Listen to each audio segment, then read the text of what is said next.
بسم اللہ الرحمن الرحیم۔ السلام علیکم۔ آج 1 مارچ بروز جمعہ ہم بات کریں گے دو اہم ایشوز کے حوالے سے۔ پاکستان تحریک انصاف کے سربراہ عمران خان کی 4 اہم مقدمات میں لاہور کے ضمانت منظور کر لی گئی ہے، اس کی تفصیل میں آپ کے ساتھ شیئر کروں گا۔ عمران ریاض خان کے ایک مقدمے میں ضمانت منظور کی گئی ہے، اس کے اوپر بھی ہم بات کریں گے، اور ساتھ میں آپ کو بتاؤں گا کہ پاکستان تحریک انصاف نے انتخابات کا جو معاملہ ہے اس کو ہائی کورٹ میں چیلنج کر دیا ہے۔ ہائی کورٹ سے جو اہم پیش رفت سامنے آئی ہے اس کے اوپر بھی ہم بات کریں گے، اور اس کی تفصیل بھی میں آپ کے ساتھ شیئر کروں گا۔ سب سے پہلے تو میں آپ کو بتاتا چلوں کہ آج جسٹس مظاہر نقوی صاحب کے خلاف جو کارروائی ہے وہ مکمل کر لی گئی ہے۔ کل عدالت نے کل سے آج کے لیے سماعت مقرر کی تھی۔ سپریم جوڈیشل کونسل نے تمام گواہان کے بیانات قلم بند ہو گئے ہیں اور اب اس میں ججمنٹ آئے گی۔ سپریم جوڈیشل کونسل کا اجلاس ہوا چیف جسٹس قاضی فاضل عیسیٰ صاحب کی سربراہی میں، اور قاضی فاضل عیسیٰ صاحب کی سربراہی میں گواہان زاہد رفیق اور supreme court employees cooperative society کے صدر جیر افغن عدالت کے روبرو پیش ہوئے، اور انہوں نے عدالت کے سامنے اپنی جو سٹیٹمنٹ ہے وہ ریکارڈ کروائی۔ کونسل میں آج کی کارروائی میں گواہ زاہد رفیق نے لینڈ پرووائڈر راجہ صفدر کے حوالے سے دستاویزات فراہم کر دیں۔ گواہ زاہد رفیق نے عدالت کو بتایا کہ جسٹس ریٹائرڈ مظاہر نقوی کے لندن قیام کا ہم نے کوئی انتظام نہیں کیا، جس پر چیف جسٹس نے کہا کہ ہم نے 10,000 پاؤنڈ ادائیگی کا بھی سنا تھا۔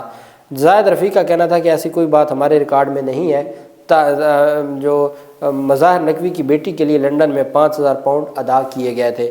بعد میں supreme court employees housing scheme کے صدر شیر افغن نے اپنا بیان دیا کہ ہمارے ریکارڈ میں جسٹس ریٹائرڈ مظاہر نقوی اور ان کے اہلیہ کی ایک ممبرشپ ہے۔ جسٹس مظاہر نقوی کو ایک پلاٹ الاٹ کیا گیا، انہوں نے مجموعی طور پر 4,40,000 روپے الاٹ کیے۔ کارروائی کے اختتام پر چیف جسٹس نے دریافت کیا کہ یہاں موجود کوئی بھی کچھ کہنا چاہتا ہے تو کہہ سکتا ہے، جس پر ایڈیشنل اٹارنی جنرل نے بسمہ وارثی کیس کا فیصلہ عدالت میں پیش کیا۔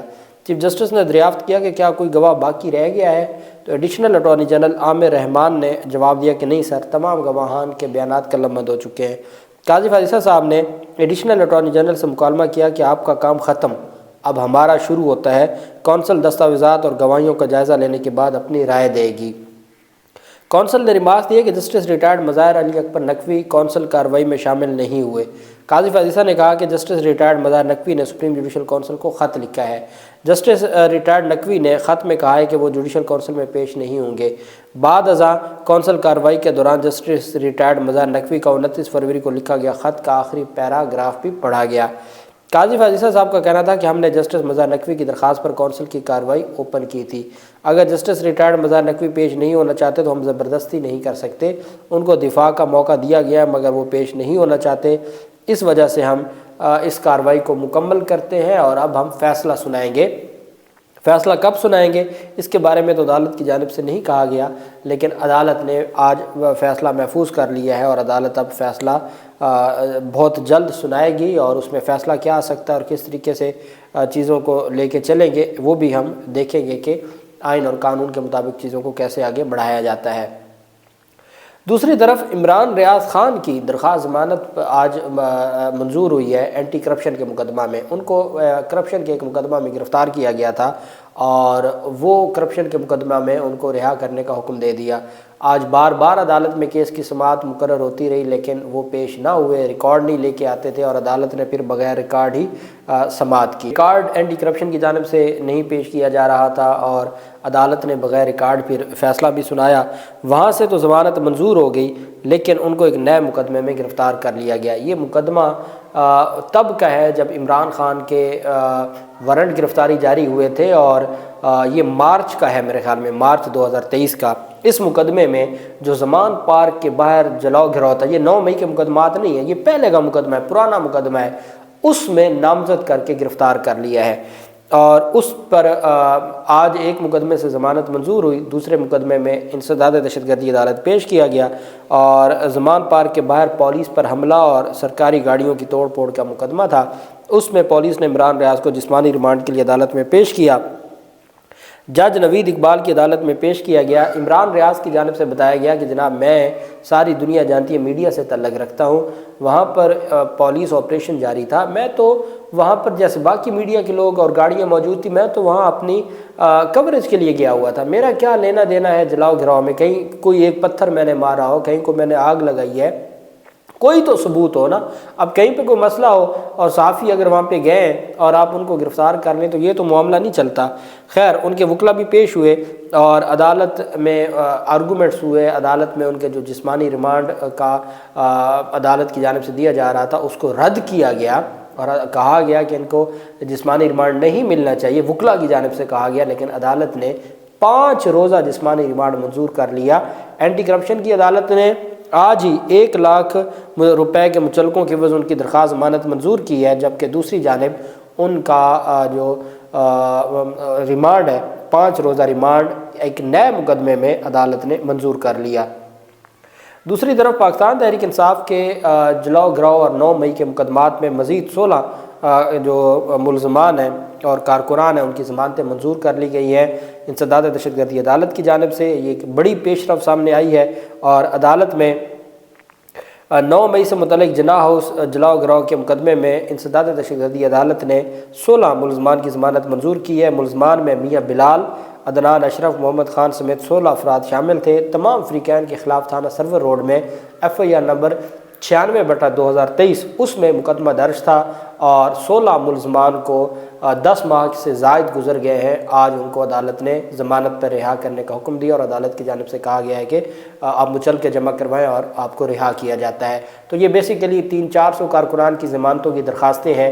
تو وہ عدالت جیسے جیسے سنتی جا رہی ہے ویسے ویسے عدالت ضمانتیں منظور کرتی جا رہی ہے. کبھی 15 کبھی 20 اس طرح سے تمام لوگوں کی ضمانتیں منظور ہو رہی ہیں. اور وقتاً فوقتاً مختلف لوگوں کی جو ضمانتیں ہیں جیسے جیسے سماعت ہو رہی ہے، جیسے جیسے آرگومنٹس مکمل ہوتے ہیں ویسے ویسے ضمانت بھی منظور ہو رہی ہے. دوسری طرف 9 مئی کے ہی مقدمے میں جو ایک اہم مقدمہ تھا جلاؤ گھراؤ کا تھانہ گلبرگ میں مقدمہ تھا، اس میں بعد از گرفتاری ضمانت منظور کر لی گئی ہے ڈاکٹر یاسمین راشد کی.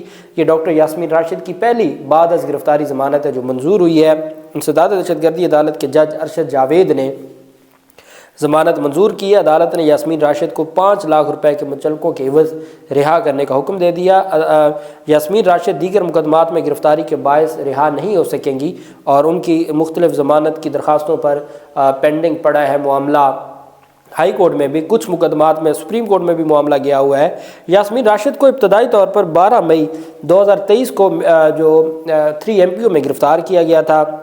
بعد میں 13 مئی کو یاسمین راشد کی رہائی کا حکم دیا. لاہور ہائی کورٹ نے 3 MPO کو کالعدم قرار دیا، لیکن چند گھنٹے بعد 9 مئی سے متعلق مزید 3 مقدمات میں دوبارہ گرفتار کر لیا گیا اور پھر وہ سلسلہ شروع رہا جو آج تک جاری ہے. پنجاب پولیس نے انسداد دہشت گردی عدالت سے ڈاکٹر یاسمین راشد کو شامل تفتیش کرنے کی استدعا کی تھی اور پھر مختلف مقدمات میں ضمانت ہوتی رہی، پھر مقدمات ختم ہوتے رہے، ریمانڈ ختم ہوتے رہے، پھر جب ضمانتیں فائنل ہونے لگتی تھی تو پھر نئی دفعات ایڈ کر دی جاتی تھی، پھر نئی دفعات میں گرفتار کیا جاتا تھا. تو یہ سارے کا سارا جو سلسلہ تھا وہ جاری رہا. اسی طریقے سے پاکستان تحریک انصاف کے سربراہ عمران خان کی اس میں ذل شاہ قتل کیس تھا اور باقی جو مقدمات تھے یہ 9 مئی کے مقدمات نہیں ہیں، اس سے پہلے جو عمران خان کے خلاف زمان پارک کے اور باقی مقدمات تھے اس میں 4 مقدمات میں دہشت گردی کے 4 مقدمات تھے. دہشت گردی عدالت نے ضمانت عمران خان کی جو عبوری ضمانتیں تھیں اس میں توثیق کر دی گئی ہے. عمران خان کی عبوری ضمانتوں میں کنفرم کر دی گئی ہیں، توثیق کر دی گئی ہے. ٹوٹل 7 مقدمات تھے، 3 9 مئی کے تھے، اس میں ابھی سماعت ملتوی ہوئی ہے. اس میں آج آرگومنٹس ہوئے ہیں جو سرکاری وکیل کے، وہ بھی انشاءاللہ اگلے ولاگ میں اس کی تفصیل بھی میں آپ کے ساتھ شیئر کروں گا. اور جو 4 مقدمات پہلے کے تھے اس میں چاروں عبوری ضمانتوں کو کنفرم کر دیا ہے انسداد دہشت گردی عدالت میں. اب آپ اندازہ لگائیں کہ ذل شاہ قتل کیس بھی عمران خان اور باقی PTI لوگوں کے خلاف درج ہوا تھا اور اس میں بھی ضمانت منظور کر لی گئی ہے. پاکستان تحریک انصاف کے رہنماؤں نے فارم 45 کے حوالے سے اور دھاندلی کے حوالے سے اب باقاعدہ طور پر الیکشن کمیشن سے رجوع کرنے کے بعد ہائی کورٹ سے رجوع کر لیا ہے. PTI رہنما کامران بنگش، تیمور جھگڑا اور محمود جان نے الیکشن نتائج دستاویزات کے لیے پشاور ہائی کورٹ میں دوبارہ درخواست دائر کر دی ہے.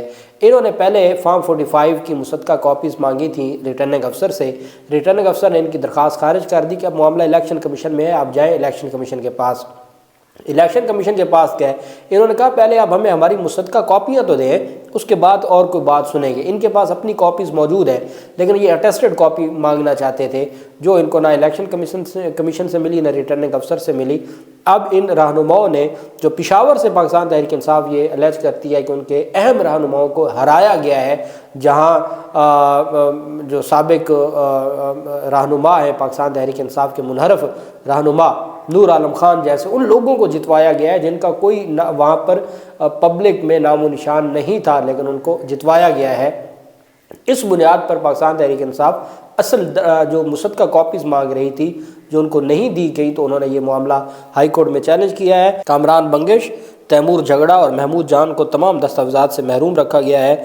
حلقہ پی کے 72، حلقہ پی کے 79 اور حلقہ 82، ان 3 حلقوں میں پاکستان تحریک انصاف کے جو امیدوار تھے ان کو انہوں نے دستاویزات فراہمی کی جو درخواست ہے وہ دائر کی ہے۔ اب دیکھنا یہ ہے کہ اس درخواست پر عدالت کی جانب سے کیا فیصلہ سامنے آتا ہے اور پشاور ہائی کورٹ کیا اس میں احکامات جاری کرتی ہے۔ جو بھی تفصیلات ہوں گی آپ کے ساتھ شیئر کرتے رہیں گے۔ اللہ پاک پاکستان کا حامی و ناصر ہو۔